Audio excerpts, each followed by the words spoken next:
the way to go for sustained service delivery. We have an excellent 2 keynote speakers today with us, and thereafter we will have a short panel and open up for Q&A as long as we keep to time.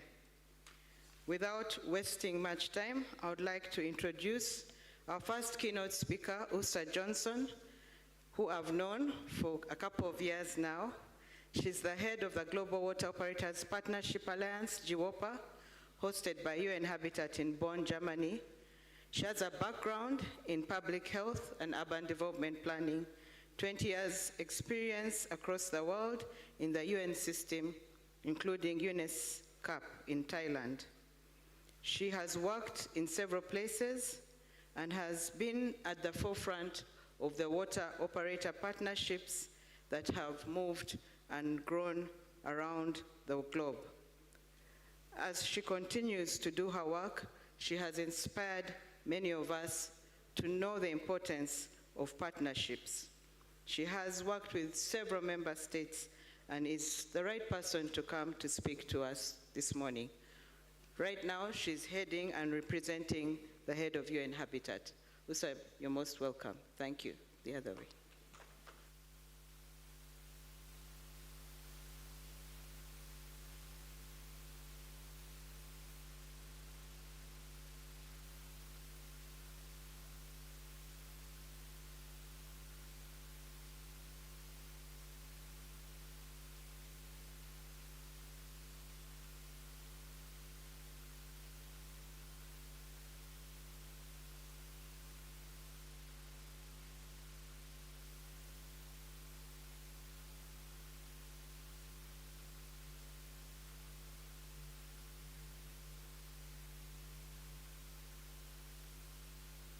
Oh, excellent. Okay. Well, thank you very much, Dr. Rose Kagwa, who also happens to be our chair of the Global Water Operator Partnership Alliance Assembly. On behalf of UN Habitat and GWOPA, it's really a pleasure to be here and to be invited to speak in the session that relates to capacity development, which is really at the heart of the work that the alliance that I'm representing is contributing to when it comes to access to water and sanitation in Africa and globally. So before I just address water operator partnerships and how we see that as really a game changer in capacity development, just to say a few words about UN Habitat, the UN agency that I'm representing, and how significant it is for UN Habitat to be here at this Congress and to be addressing water and sanitation as a fundamental component of adequate housing. UN Habitat, as some of you may know, is the UN agency that looks at urban development, human settlements, and housing. And we really see how fundamental it is within a house to really address, first and foremost, the basic needs such as water and sanitation. Now, with the Global Water Operator Partnership Alliance, we have been working on water operator partnerships for 15 years.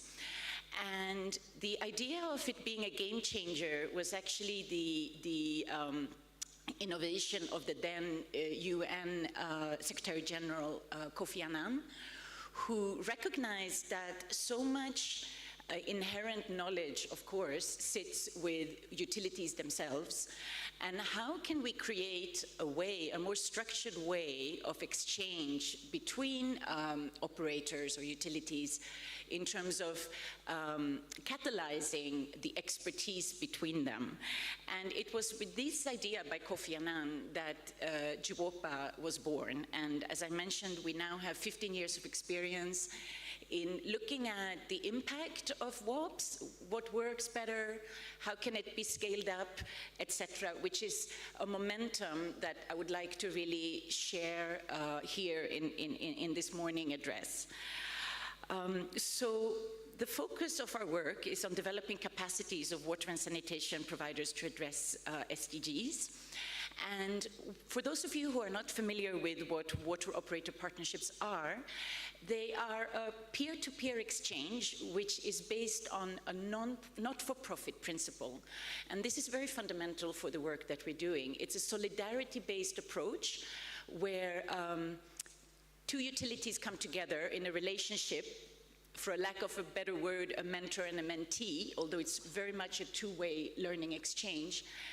And it's usually for a duration of a few years, and it builds up a relationship between these two utilities, and it builds up a relationship between different employees within the utilities. So, for example, yesterday we were at the CEO forum. There are relationships between the CEOs, but what's very fundamental is that it's a relationship between many of the different technical staff in this partnership. And we have so far, within JWOPA, documented and followed over 500 water operators partnerships to date. And just in the WOPs, as they're called, that JWOPA is involved in implementing, this has reached over 17,000 utility workers today, up to today. So why do we see it as transformative? Well, first of all, we recognize that utility workers are really at the forefront of the SDGs. So when we're working within the narrative and language of the UN system, we are advocating for utilities to be recognized as a key urban actor, as we call it. And we find that the skills that we can improve through water operator partnerships really directly address SDG 6. So whether we're talking about, and I'm sure you're all familiar with the different targets, but whether we're talking about safely managed drinking water, safely managed sanitation, improved water quality, wastewater treatment, and safe reuse, the skill sets within utilities ultimately is what can really transform this. And by working at this local level, this is where we see that the WOP approach can really be what we're calling an SDG 6 accelerator. I want to just get back for a moment on the point about solidarity. And I think as we, in the global context and current events of today and what we're experiencing globally at the moment, the principle of solidarity couldn't be more important. And this is also a key component of the Pact of the Future that was launched last year. And one of the most rewarding parts of water operator partnerships is seeing the enthusiasm both from the so-called mentor and the mentee in this exchange. And just to convey a few messages around why and how we see this being transformative and really having a potential of scaling up. First, through looking at the peer-to-peer exchange themselves, so between utilities and utilities, I think there's an inherent human desire of mentoring. This is what we fundamentally see. And it's very inspiring for utility workers to share their expertise with others. And this is why this model works. And for example, last year when we made a visit to some of our Kenyan partners in Kisumu and Kakamega, it was with great pride that we heard from utility workers how they want to be upgraded, let's say, or to really be ready to be mentors themselves. And that catches on as an experience that utilities want to share. Just to focus a little bit on the peer partnerships in Africa, with our flagship program funded by the European Union at the moment, we're working on 15 water operator partnerships in Africa. We also work in others in other parts of the world. And for example, one of them is with the Eastern Umbrella of Water Sanitation here in Uganda. We've heard some presentations from them in other locations during the Congress, where through this partnership we see a reduction in non-revenue water, increased metering, a higher response from customer billing. But we also hear about a motivation to work more on addressing gender dimensions in water delivery, social inclusion. We see the same, for example, with our Kenyan partners in Kiambu Utility. speaking about recently having launched a pro-poor policy, which makes it possible for them to bill in a more incremental way for low-income customers, which they had not been working on before. So with these water operator partnerships, we address both technical aspects, but also more of a social inclusion agenda, and we're seeing a lot of traction around this.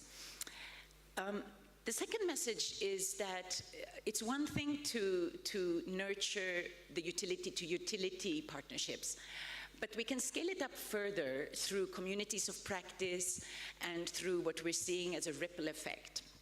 So in one way, this is through a very dynamic online platform that we have. We have over 2,000 individual members. Many of them are involved in the peer-to-peer WOPs already, but then they are also in this online forum for discussing these experiences, which we're finding very powerful. Another way of expanding is through regional and national platforms.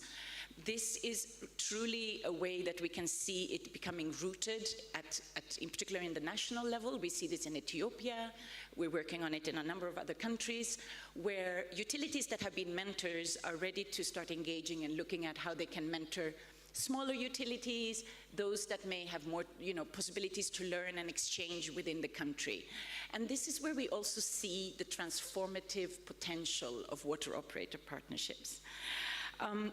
And just a few words in closing, that water operator partnerships, of course, do not work in isolation.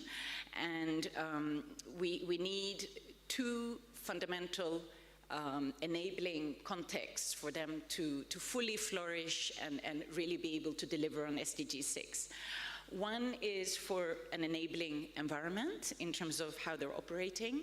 For example, we need to close the gap and the conversation between utilities and regulators, and we're happy to have a working relationship, for example, with the Eastern and Southern Africa Water and Sanitation Regulatory Association in this regard, in terms of making sure that regulators develop a conducive environment, allowing utilities to participate in these peer-to-peer partnerships, both as mentors and mentees. And also, of course, there's a broader enabling environment that is needed within the cities and the smaller communities that utilities work, in terms of working with government partners and really enabling utilities to flourish, which is a role that JWOPA, as part of the UN system, has in embedding them more in the overall approaches and engagements with governments. The second broader context, and of course one that we've heard a lot around in this Congress, is in the innovative financing models for scalable impact. And we recognize that the water operator partnerships builds the fundamental foundation for utilities to work well, effectively, but that needs to go hand in hand with innovative financing mechanisms, combining public funding, donor support, and private investments to ensure the service continuity and expansion. And even here, we find that the water operator partnerships is a very good learning mechanism between utilities in how they can become so-called investment ready, and to coach each other in terms of reaching more scalable and sustainable funding. So just in conclusion, my mission is to convey the enthusiasm, first of all, for water operator partnerships. We need to think more creatively, including in the global funding environment we see today, and in building on the inherent expertise of utilities and in curating that, I see truly a huge potential. The second call is for governments and partners to support water operator partnerships. They cannot simply work in a vacuum, and it's an important message to make sure that the enabling environment is there. And third, to scale these partnerships up. So the Global Water Operator Partnership Alliance made a pledge at the 2023 Water Conference to scale up WOPs to reach at least and engage at least 100 more utilities by 2030.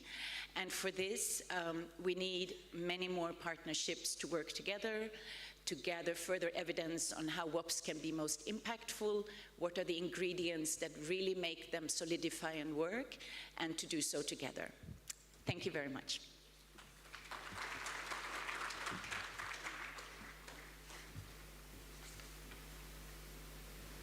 I think you can do better than that.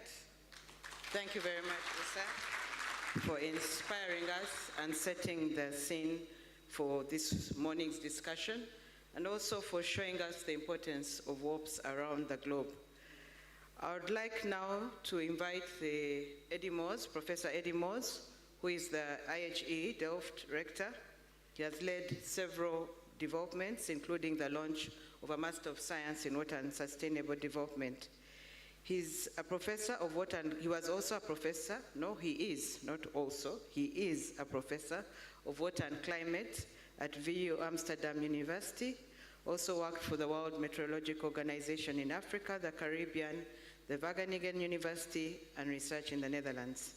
He holds several other positions, including being president of the Global Network of Water Museums and board member of the Just Dig It Foundation. I don't know what that is. He will tell us. And he is, of course, an author of many publications and sits on several editorial boards. Professor Moores, you're most welcome. He will highlight how research fits into the journey of capacity development. Thank you.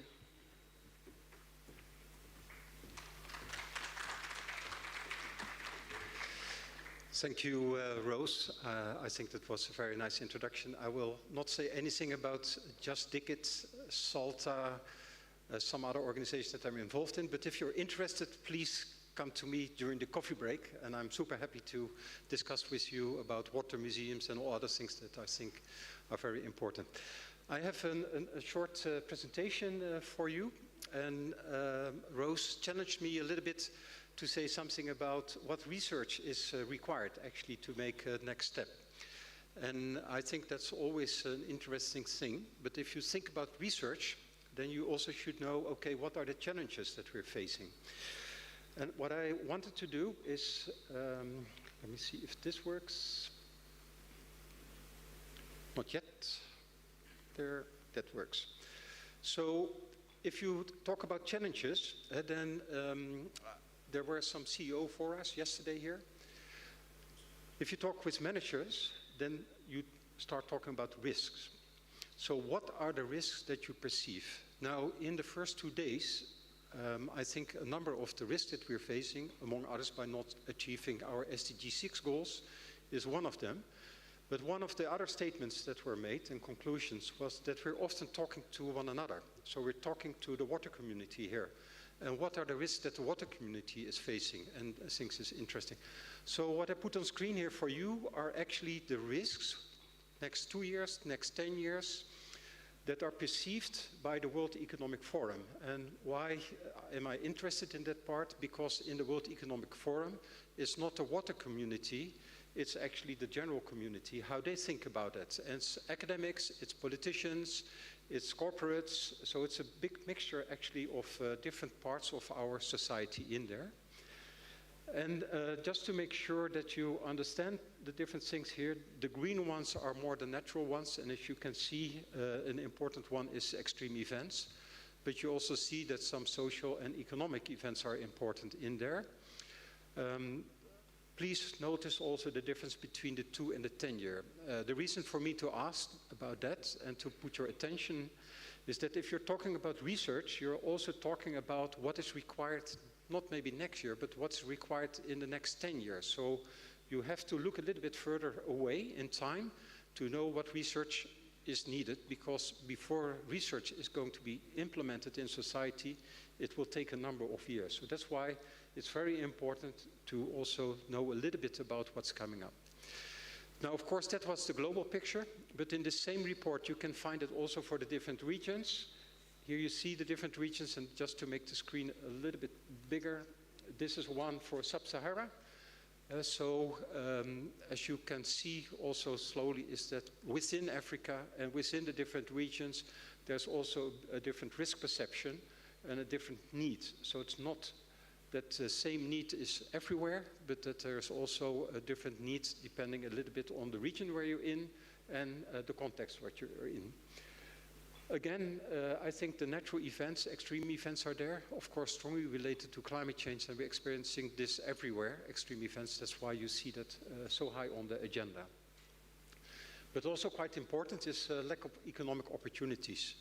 And I think that's also sometimes reflected actually in the workforce. And I think in the earlier speech that you just heard about the water utility companies, sometimes we're also struggling a little bit in creating a strong workforce that's able to work in there. And a part of that also has to do with this economic opportunity that's there. But I would like to focus a little bit on research. AAECIE Delft is one of the Category 2 centers of UNESCO.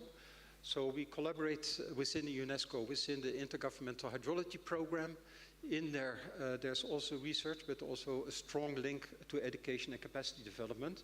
And that's why I want to put this on the screen. One of them is also Campus Africa. And I do appreciate also what was announced on the first day, on Sunday here, is the strengthening of regional collaboration with capacity development. And we do hope, and I will say a few words later on, that also from our side, from AAECIE Delft, we can help in doing that. But also related to that is about water science and innovation, and that's where I would like to address a couple of issues here. Now, then changing those risk perceptions into, okay, what are then the challenges that we're facing, especially within the WASH community? And on the left-hand side, I just numbered some of them. They're not in a priority order. Again, it will depend a little bit on your personal situation where you're in, which one has the highest priorities. But those are the challenges that I think we're facing at the moment together. On the right-hand side, I just put those two slides there because I do think if you want to make a rough partitioning in what is needed, I think it's important to make also the link between what's required in urban areas. And we're talking quite a lot about urban areas here, but also the rural areas are, I think, in a big need. And actually, if you look at the SDG 6 goals, then you will also notice that the requirements and needs in the rural area are bigger than the ones in the urban areas. But at the same time, the urban areas, especially in Africa, is growing so super fast that I think there's also a huge need and a big challenge there on what you can do. I also think that the challenges are not the same. I strongly believe in also what was said before by earlier speakers is that if you look in the rural area, you have to look at non-centralized solutions. You have to look at other ways how stakeholders and participants can be involved actually in the services that are required. So how can you do that in a good way? If you look a little bit more on the urban area, then I think you're looking more at centralized systems. And also is a distinction between the two. In the rural areas, often groundwater is the main source. In the urban areas, you cannot depend on groundwater alone. Surface water is becoming a big source that you need to steer in a good way. And I just put one picture here on algae growth. This one is in China, but you see in a lot of different places that this algae growth is one of the challenges that we're facing if we're looking at surface. And that brings me to the point of contaminations. And I think contaminations is, I think, something that is really an issue that is becoming more and more on the forefront, also in urban areas, and also think about, say, the medications that people are taking, but are now also entering up in our surface water that we need to clean up before we can emit it again to our populations. And it's not only about medications, it's also about PFAS, it's also about microplastics. So a lot of things are there. If you're interested, I just give you one example because I think a lot can be found in literature. Let me see if, yep. So this is just one example on where you can read about what are the requirements in there. Yep, there's another one. Have a read. I want to take you with me a little bit in the second one in there. And why I think this is an interesting paper are for different reasons, but let me get there. If you look at the paper, you can find a couple of directions, again, very context specific, on where there is a technical progress required actually before we can improve certain innovations. But what I found interesting about this paper as well is that in the conclusions, it's not necessarily on the technical innovations that we need. There are a lot of technical innovations at hand. But what we need is actually a couple of the things that were discussed here as well, is that we need to put that in the local context. We need to see how we can engage stakeholders in another way. We need to look at different ways how to finance those solutions. So I think that if you're looking at where the big, say, requirements are and the big needs is for research, I think it's actually on this interdisciplinary way where you bring together technical innovations, but that you also try to put them in the context. In some cases, maybe you do research about legislation or about policies that are in place and that maybe should be changed. In other cases, it's more about how to engage stakeholders, how to create awareness.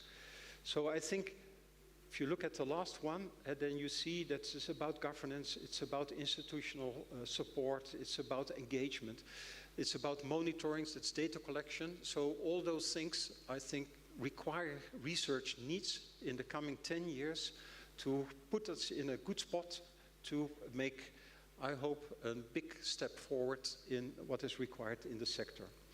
This is not completely new. In 2020, in the UN, they launched this framework here. This framework is an accelerator framework. It's actually was concluded that we're not doing well with the progress on the SDG 6. They then launched this accelerator framework indicating that we need those 5 accelerators. So it's about financing, it's about data, it's about capacity development, governance and innovations. You need all 5 of them, not one. You need all 5 together actually to make a step forward. And I think that, sorry, that's one too fast. I just wanted to point you to this publication in which I participated, and this is about, if you are interested in research on the accelerators, please have a look at this, because it's not about finding more financing. The research that is required is about finding new tools, new ways how we can generate financing in situations that are quite complex. So I think if you look at, again, urban and rural areas, the difference in there, finding a good financial solution for the urban areas is maybe the easier one, but finding a good financial proposition for the rural areas is a much complicated one. So I think in a number of those cases, you need that. And also looking at innovations, just to give another example, I do think we also need room to experiment. If we really want to go faster, we need space to experiment, to introduce new innovations, to make a mistake, but also to go quite fast to very large-scale pilots. Then this was what's said in 2020 by the Secretary General. Water is key, but we also need this holistic approach. Again, supporting these 5 accelerators that are there. And earlier people also mentioned this before, but I like this quote from Albert Einstein. We cannot solve the present problems just using what we have learned in the past. We have to think a little bit differently than what we have done. And I'm quite happy that I also noticed in earlier statements that were made here that I think time is there and people are looking at those different ways. And this, I think, a good vibration, a good energy here to do that. And I'm quite interested together with you to look at, okay, what is this thinking out of the box then? So, I'm struggling a little bit with the pointer. This was something we did 5 years ago at AAECIE Delft. We organized a conference how to go actually from capacity development into implementation science. Implementation science is something that is mainly used in the medical sector. You don't see it so much in the environmental sector. I only know of one paper there. But it's about how to speed up, actually, for example, the introduction of new medicaments into full application. How do you do that? And it's about all the different hurdles that you have to get in place. It's about the financing, it's about client groups that you want to engage with and others. And I think that this may be something where we can direct our research needs towards to also make sure that we can implement solutions in the water sector. So I think we need this jump. We don't need the steps, we need to jump actually to make a real big progress in there. I think capacity development can help there, not only with individual learning, but also institutional capacity. And the bottom graph shows a little bit actually that some people will leave the room, including myself, because I'm part of the baby boomers, and we have new generations entering the rooms. So that means that also this engagement with new generations is quite important. Not only because they work in a different way, they think in a different way, but also we have to make sure that we transfer knowledge from the older generation into the new generation in a good way. And it's not a one-way direction. I really think it's a two-way direction, but I think it's good to realize that this is happening. And I also see a problem rising in some countries where, because the baby boomers are leaving and they're going with retirement, that the successors are not standing ready yet. So I think there's a need to think about it together, because I think we need a bigger workforce in the water sector, especially because we see those water challenges growing day by day. And we would like to collaborate with that from AAECIE Delft, and I would like to invite you actually to a conference that we're organizing in July. We do that for the last 35 years, once every 5 years. So if you miss this one, next one is in 5 years' time. It's about capacity development in the water sector, and it's about those 5 different accelerators. So it's not only about new modules, but it's also very strongly about how to finance it. What is the governance system? So all those issues that we were discussing here before. And with that, I would like to stop my presentation and thank you very much, and very much looking forward to discussions and also engagements with you during the remainder of the conference. Thank you, Rose.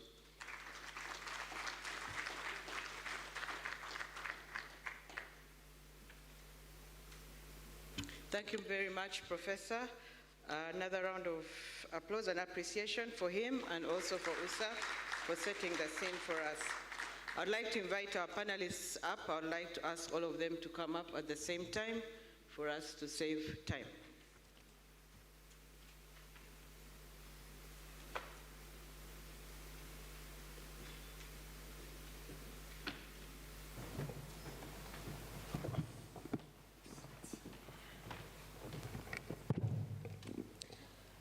On this panel, we have 4 distinguished members of society, but more importantly, people who are working in the water and sanitation space. Mina Yaurichi is a senior consultant at Tech International Corporation Limited, and she's a distinguished specialist in water utility and institutional strengthening with over 29 years of experience in water in Africa and Asia.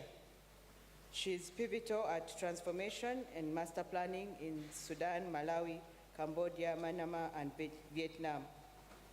She's very tiny, but very dynamic. And currently, she serves as the chief advisor for a project that is being run to create a regional training hub in Uganda at the AAECIE. Mina, you're most welcome. I also have, we call her Hajat Engineer Zainab Bachirava. She's a manager external services at the AAECIE, and Uganda, where she holds a portfolio of heading the consultancy arm. She has led several groups around Africa to enhance capacity. Hajat, you're most welcome. Thank you. I thought all of you had had breakfast, but it seems there's a problem. Next is a gentleman who needs no introduction in Africa. We call him Jaja in Uganda, grandfather, Sylvain Osha, an electrical engineer by profession, but moved into the space of supporting utilities across Africa. And for a very long time, AFWA, now AfWASA, was synonymous with Usha. He comes from a diplomatic family, and since we call him our diplomat, he has been able to establish what we have been discussing today, head of WARPS in Africa, and done a lot of things to raise the voice and also bring the Francophone and Anglophone Africa together. So Ven, you're most welcome.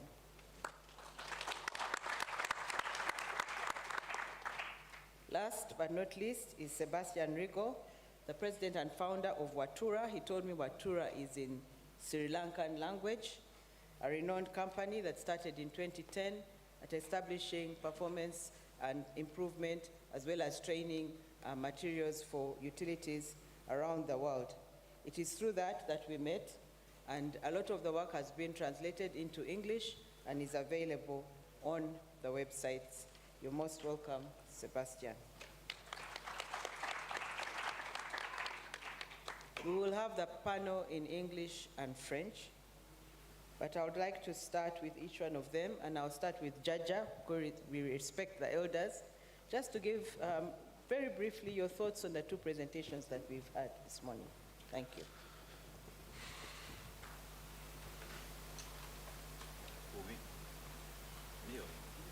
Okay, thank you. Hello, yes. Thank you very much, Rose. Merci, Rose. Effectivement, les deux présentations ce matin sont d'une importance majeure. Hello? Allô? Is it okay? Donc, les deux présentations ce matin sont d'une importance majeure. La première présentation concernant le WOP, Water Operator Alliance, qui pour nous, en tant qu'Association africaine de l'eau, a été un partenaire majeur. Le développement des partenariats entre sociétés est ce que l'Association africaine de l'eau a toujours fait depuis son existence en 1980. Elle a été créée justement pour amener les sociétés à s'améliorer entre elles avec les mentors et les mentis, et c'est ce que nous avons eu à faire depuis notre création. Mais lorsque les Nations Unies ont soulevé l'importance des relations entre les sociétés, sachant que les performances se trouvaient au niveau des sociétés et qu'avec ces performances-là, on pouvait renforcer les capacités des sociétés qui en avaient besoin, on a commencé à trouver les financements pour justement réaliser nos différentes opérations qu'on réalisait, comme je le disais, depuis 1980, et ça a été une très bonne chose. Et le WOP Alliance a permis de mieux gérer les partenariats entre sociétés sur la base de formation des formateurs, parce que lorsqu'une société doit former une autre société, elle n'a pas forcément les capacités de formation. Et le WOP Alliance a vraiment permis de renforcer les capacités des formateurs pour pouvoir le faire. Et la deuxième présentation concernant AAECIE est aussi d'une manière importante, nécessaire, dans la mesure où la recherche est aujourd'hui ce que nous devons pouvoir appliquer. L'Association africaine de l'eau a toujours voulu se rapprocher des institutions de recherche et des universités, parce qu'il était important aujourd'hui que les recherches soient justement orientées vers le besoin des sociétés d'eau. Et je crois qu'avec AAECIE, les relations que nous-mêmes, au sein de l'Association africaine de l'eau, avec AAECIE, a permis de vraiment ouvrir les horizons des sociétés d'eau pour la recherche. En tout cas, les deux informations que nous avons reçues ce matin sont d'une importance majeure pour les sociétés d'eau.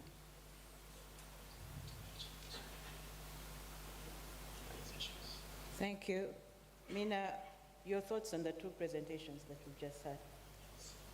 Thank you very much.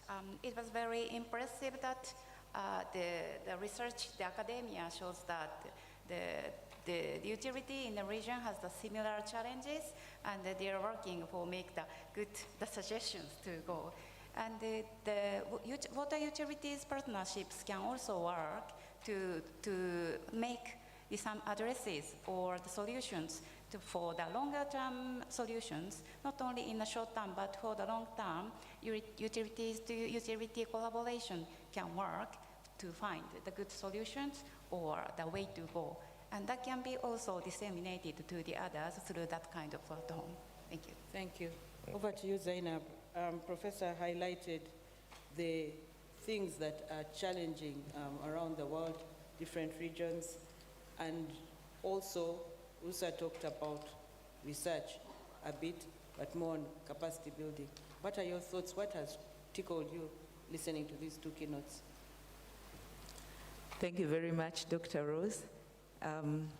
I think from the two presentations have driven the message home. For operator partnerships, national water that prides itself as a utility that promotes others, that helps others to thrive, and prides itself as a learning institution. She's expounded on the rationale and the motivation behind partnerships and why governments and other stakeholders need to support these partnerships to flourish and to thrive. And for me, my key take home there is that the water operator partnerships that are implemented across board need an enabling environment, and they need the support from the other stakeholders around for them to continue to deliver the importance and the value that we expect from it. And then for research, Professor Moss has outlined the big challenges that we have as utilities and why research should be integrated within the work that we do and the strategies and partnerships that we develop as utilities, and why this can ensure that our operations are implemented in a way that is based on good knowledge and sharing from other utilities that have implemented this. Thank you, Dr. Thank you. And Sebastian, I know you are in France. We've been invited to Amsterdam. You're the closest, so I believe you'll be there in July. But just your thoughts on the two presentations. Merci, Dr Rose, pour l'invitation. Moi, il y a deux choses que j'ai vraiment ressorties des deux présentations. Tout d'abord, au niveau de GUOPA, et juste pour revenir un petit peu sur un retour d'expérience qu'on a eu la chance de faire récemment, c'est l'échange sud-sud. On a un projet en Gambie avec NAWEC de capacity building, et on a réussi à envoyer des formateurs ougandais pour former des Gambiens. Je pense qu'on ne le fait pas encore assez, il faut qu'on réussisse à le faire encore plus. Donc cet échange sud-sud entre les services publics est indispensable, très enrichissant, parce que les technologies ne sont pas toujours les mêmes entre nord-sud. Et donc ça, c'est un des points, je pense, qu'on pourrait encore plus développer et qu'on doit développer, nous, en tant qu'organisme de formation. Et sur la deuxième présentation sur Delft, c'est ce côté baby boomers qui vont partir à la retraite. C'est un énorme sujet. La capitalisation des compétences, des connaissances et surtout techniques. Il y a de moins en moins d'experts qui vont peut-être passer 30, 40 ans sur un sujet technique, sur du pompage, sur des sujets très techniques. C'est comment on capitalise, comment on transmet ses compétences, comment on forme une nouvelle génération sur des sujets techniques pointus, parce que nous, on reste convaincus que la technicité est indispensable au bon fonctionnement des installations, des réseaux. Il ne faut surtout pas l'oublier. 70% des personnels dans les régies, ce sont des personnels techniques, des personnes des doers qui travaillent au quotidien. Donc comment on peut encore mieux les former et capitaliser sur leur savoir-faire. Ça va être le gros challenge. Thank you very much. Mina, you've worked in several countries, done a lot on capacity building, and we normally see more or less sometimes the same faces come to the same trainings over and over again. And yet we are talking about transformation of utilities. What more can be done? Thank you very much. I'd like to mention the two key factors, how to implement from the partnership into the transformation of the utility. So the partnership provides the utilities with access to new solutions and allow them to learn from the others. But essential to integrate the ideas from outside into the inside of the utility through for the daily operation. For example, the incorporation of the training contents in the daily operations, such as the manuals or some specifications. Or the teams attended in an international seminar for the risk management, they have to consider how to apply or proceed in their organizations. So that kind of the institutionalization after the partnership within the organization is very crucial. And the commitment plays also the very key role in sustaining the momentum for these changes. So without a strong commitment of the leadership and the staff, even the best ideas may not lead to the meaningful transformation. So how can we enhance this commitment of the executives? So learning about successful case studies where other utilities have overcome similar challenges can be a strong motivation for the performance improvement within the organization, I believe. So the opportunities to inspire and drive towards transformation and commitment is very crucial. And this kind of platform, like AfWASA, is a very strong point of the African region. So the presence of the AfWASA, the region as a whole is becoming more interconnected, fostering a sense of solidarity and mutual support. So I believe that this collective spirit future can provide the more strong momentum for the executives to work for the transformation of the utility. Thank you. Thank you very much, Mina, and also for highlighting leadership as critical. Zainab, yesterday, National Water was celebrating 20 years. And at the end of those 20 years, as you look ahead, there's a lot that needs to be done. How can we leverage research and integrate it into utilities to ensure sustained service delivery? Thank you very much, Dr. Rose. For starters, partnerships, for me, is synonymous with national water because, as you rightly put, yesterday we celebrated 20 years. And 20 years ago, national water recognized the fundamental truth that utilities don't have to struggle alone, that they can learn from each other, they can improve together, and they can ensure that their communities are not left behind in ensuring access to water and sanitation. And in there, that's where research comes in, because the partnerships that we've implemented in the utilities, whereas they've managed to realize the performance improvements, we've supported the utilities to unlock the cycle of stagnation growth and facilitated utility retrospection. And as utilities underwent operations diagnostics and came up with strategies that are helping to address their challenges, that's not where it ends. Utilities have to continue to be able to sustain this performance, and they need to integrate research in their operations because research helps them to further understand where to touch. That, for example, you have a utility that, provides water, say, 3 days in a week, and it's struggling to understand where to touch to be able to improve that situation. And research can help to understand and look into its operations cycle and be able to know, to collect the information and understand where to touch. For example, yesterday we had the presentation on the importance of data. So for utilities need to evolve into data utility management utilities, where they use data to address some of the technical challenges or operational system challenges that they are faced with. And once they have infused research in their operations and collect the data, they are able to proceed to decision making that is critical for their operations. And lastly, Dr. Rose, we have challenges in utilities for sustaining operations. They need to optimize resources. They need to confront the current challenges that Professor Moores highlighted related to climate and the environment.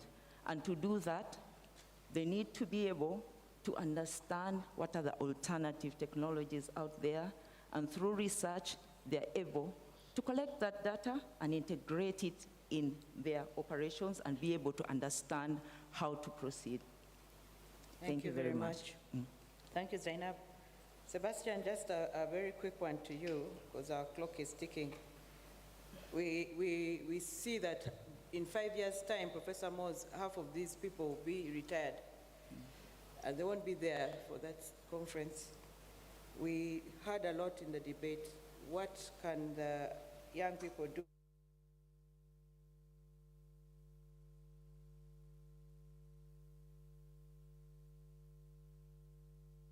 There's a lot coming in with climate change. You are training, but how can they grow their careers? C'est sûr que le secteur de l'eau, malheureusement en termes de salaire, est beaucoup moins attractif que des secteurs comme l'énergie. Il faut savoir que ce qu'on remarque, c'est que presque dans tous les pays du monde, en Europe, en Afrique, en Amérique du Sud, la ressource la plus rare en termes de compétences, c'est l'électromécanicien, celui qui sait maintenir une installation, réparer des pompes, vraiment faire la partie technique. Ça, c'est vraiment, que ce soit en Espagne, en France, au Burkina Faso, dans tous les pays du monde, c'est la ressource. Donc comment on amène des jeunes à rentrer dans le secteur de l'eau, à rentrer dans des métiers techniques où il y a énormément de travail. Vous êtes absolument zéro chômage, ça c'est sûr, dans n'importe quel pays du monde. C'est comment on arrive à les embarquer dedans. Bon, on a de la chance aujourd'hui que l'eau est quand même de plus en plus visible à cause du réchauffement climatique, malheureusement. Donc c'est un secteur qui est de plus en plus attractif pour les jeunes. Malheureusement encore un petit peu sous-payé par rapport à des secteurs comme l'énergie. Mais pour nous, le challenge, c'est comment on peut former encore plus rapidement ces jeunes qui arrivent dans les secteurs de l'eau, sachant qu'il faut beaucoup de compétences très diverses, des compétences en process, des compétences en hydraulique, des compétences en sécurité, des compétences en électromécanique, bientôt des compétences en intelligence artificielle, en data. C'est comment on arrive à les former très rapidement. Avec les problématiques aujourd'hui, bien sûr, de centres de formation où les formateurs sont rares. Trouver des bons formateurs, les envoyer sur site, c'est très difficile. Donc comment, avec cette équation, on arrive demain à former les futurs techniciens des régies d'eau et d'assainissement? Donc chez nous, on essaye donc déjà de digitaliser toute la partie compétences théoriques avec des bonnes ressources pédagogiques en plusieurs langues, en français, en anglais, en espagnol. On est en train d'expérimenter l'arabe en ce moment également pour les pays du Middle East, avec des contenus contextualisés qui puissent être accessibles à tout moment et à moindre coût, parce que le coût est très important, il faut que ce soit facile d'accès. Donc nous, on a une vision un peu de créer une plateforme comme Netflix, où vous avez, au lieu d'avoir des films, vous avez des très bons contenus de formation technique dans les métiers de l'eau sur tous les sujets, et qu'on puisse rendre ces contenus disponibles aux jeunes, qui puissent s'intéresser au secteur de l'eau, qui puissent le découvrir rapidement, quel que soit leur genre également. Voilà, donc il y a beaucoup de sujets à faire, il faut bien comprendre le sujet de l'eau, mais on peut rendre les métiers de l'eau plus attractifs, et ils le sont de plus en plus avec les sujets de pollution, de réchauffement climatique, qui sont de plus en plus visibles et qui sont des gros challenges. Thank you very much. Thank you very much, Sebastian. And moving lastly to Usha, what more can we do to scale up, and can we have ROPs, Research Operator Partnerships? Merci Rose. J'ai beaucoup apprécié les propos de Zénab par rapport à la direction générale. La direction générale embauchait, par exemple, pour la problématique comme l'eau non facturée, aujourd'hui des départements qui sont chargés de l'eau non facturée et départements qui sont chargés de l'eau non facturée et qui donc suivent la problématique de l'eau non facturée, qui est devenue très importante. Alors, de même, concernant la recherche, il serait important que les sociétés d'eau puissent penser à la recherche. Quand on regarde National Water, il y a l'External Services qui fait de la recherche tout en faisant de la formation. Et ça, c'est important. Et beaucoup de sociétés devraient aussi penser à cet aspect de la question. Le Water Operator Partnership, qui a été un aspect très important pour l'évolution des sociétés, pour ce qui concerne l'Association africaine de l'eau, nous avons créé le SOP, le Sanitation Operator Partnership, qui a amené donc les sociétés à se former entre elles au niveau société d'assainissement. Et on a créé aussi le LOB, Laboratory Operator Partnership. Et ça, il s'agissait des opérateurs, des laboratoires qui, elles aussi, entre elles, ont réussi à renforcer la capacité. Mais si nous devons aujourd'hui créer le Research Operator Partnership, je pense que ce serait une bonne chose, où les institutions de recherche pourraient rentrer en partenariat avec les départements de recherche des sociétés en question. Et à partir de là, on pourrait évoluer pour développer les compétences des différentes sociétés d'eau. Donc, je ne suis plus le directeur exécutif de l'Association africaine de l'eau. Il faut que maintenant je passe la direction au nouveau directeur pour parler effectivement du ROP et voir dans quelle mesure le Research Operator Partnership pourrait être initié au sein de l'Association africaine de l'eau. Merci. Thank you very much. Thank you very much to all our panelists for our great discussion. Our time is up, but I would like just to engage the audience. Can I have a mic? I want one word from each section on how we can sustain. This is a test. One word. Anybody? One word. Are you there? One word here. One. Yes? Not a sentence, a word.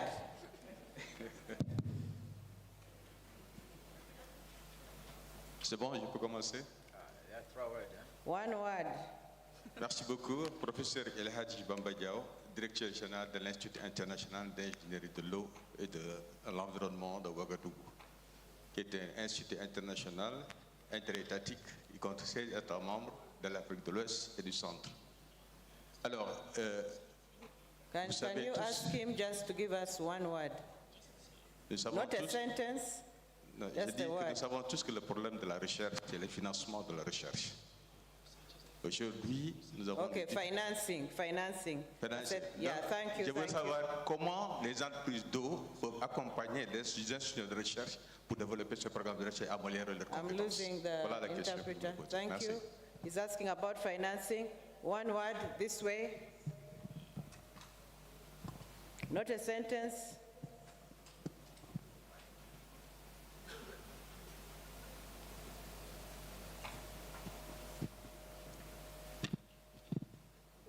Youth.